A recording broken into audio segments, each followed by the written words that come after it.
रात का समय था। आकाश में तारे टिमटिमा रहे थे और चांद अपनी चांदनी से पूरी धरती को नहला रहा था। एक घना जंगल और उसके किनारे स्थित था एक शांत आश्रम। वहां ध्यान में लीन थे गौतम बुद्ध।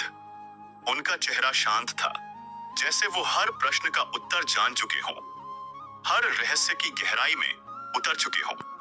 पर उस रात कुछ अलग होने वाला था, कुछ ऐसा जो स्वयं मृत्यु से जुड़ा था। अजीब स्वप्न। बुद्ध ध्यानस्थ थे, मन पूरी तरह मौन था। तभी अचानक एक रहस्यमयी दृश्य प्रकट हुआ। उन्होंने देखा, उनके सामने एक विशाल द्वार खुल रहा है। वो द्वार किसी साधारण लोक का नहीं था, वो था मृत्यु का द्वार। उसके पार गहरा अंधकार, और उस अंधकार में एक सिंहासन। सिंहासन पर बैठा था यमराज। गरिमा से भरे शांत चेहरे वाले यमराज ने मुस्कुराते हुए कहा, स्वागत है तथागत, बहुत प्रतीक्षा की है मैंने। बुद्ध ने आंखें खोली और शांति से पूछा, क्या मैं मृत्यु का अनुभव कर रहा हूं?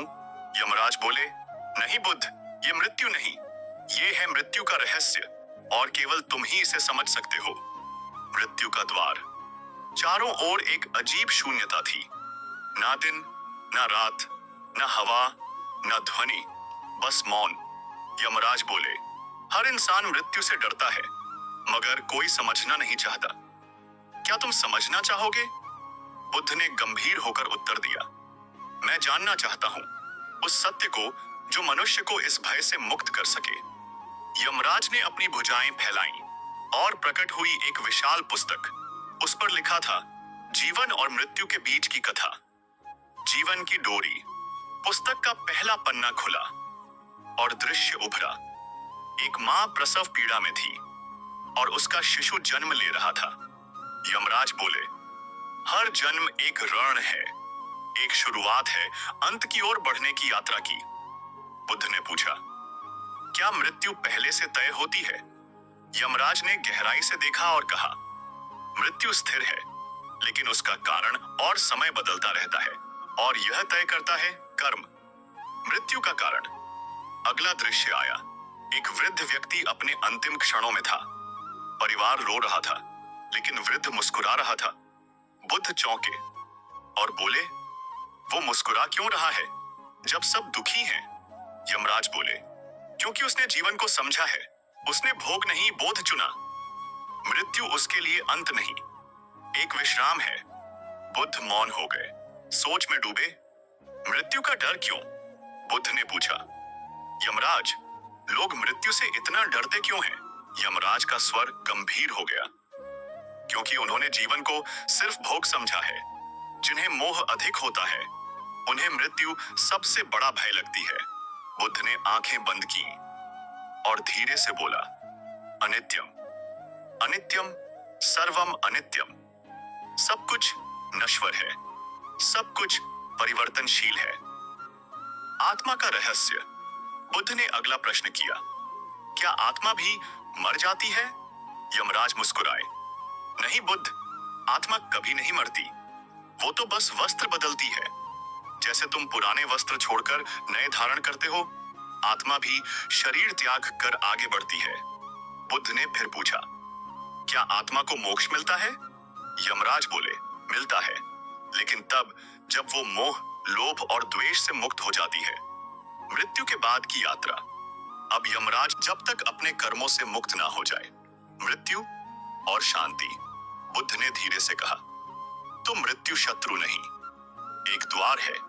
यमराज मुस्कुराए, बिल्कुल तथागत, पर लोग उस द्वार को अंधकार मान लेते हैं, जबकि वो तो प्रकाश की ओर जाने का रास्ता है।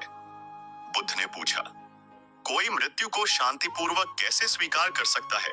यमराज बोले, जो जीवन को सही ढंग से जीता है, प्रेम, सेवा और सच्चाई के साथ, उसके लिए मृत्यु एक मुस्कान बन जाती है, एक विश्राम। पुनर्जन्म और कर्म। अब यमराज ने बुद्ध को एक दर्पण दिखाया। उसमें कई जीवन दिखाई दिए, किसान, राजा, भिक्षु, स्त्री, बालक। बुद्ध चकित होकर बोले, ये क्या है? ये सब अलग अलग लोग, एक ही आत्मा। यमराज बोले, हाँ, यही है पुनर्जन्म का चक्र। आत्मा तब तक जन्म लेती है जब तक उसके अधूरे कर्म पूरे नहीं हो जाते। जब कर्म पूरे, तब चक्र समाप्त और मोक्ष प्राप्त। बुद्ध ने गहरी सांस ली। कर्म ही कारण है और कर्म ही मुक्ति का मार्ग। अब बुद्ध लौटने को तैयार थे। यमराज ने अंतिम बार कहा, तथागत, जो तुमने देखा है, जाना है, वो लोगों को बताना, ताकि वो मृत्यु से डरना छोड़ें और जीवन को सही मायनों में जीना सीखें। बुद्ध मुस्कुराए और बोले, मैं उन्हें मृत्यु का नहीं, जीवन का रहस्य बताऊंगा, ताकि जब मृत्यु आए तो वे रोएं नहीं, बल्कि मुस्कुराकर उसका स्वागत करें। मृत्यु नहीं अंत है। बुद्ध की आंखें खुली। वो आश्रम में थे, ध्यान की मुद्रा में। उनके चारों ओर शिष्य बैठे थे, शांत, विनम्र। बुद्ध बोले, जीवन अनित्य है, मृत्यु केवल एक परिवर्तन है। जो इसे समझ गया वो मुक्त हो गया। शिष्य मौन थे, पर भीतर एक अलौकिक कंपन था। आज उन्होंने मृत्यु के डर को नहीं, उसके गूढ़ रहस्य को समझा था। मृत्यु अंत नहीं, वो एक नई यात्रा की शुरुआत है। जो जीवन को सच्चे अर्थों में जीता है, मृत्यु उसके लिए सिर्फ विश्राम बन जाती है।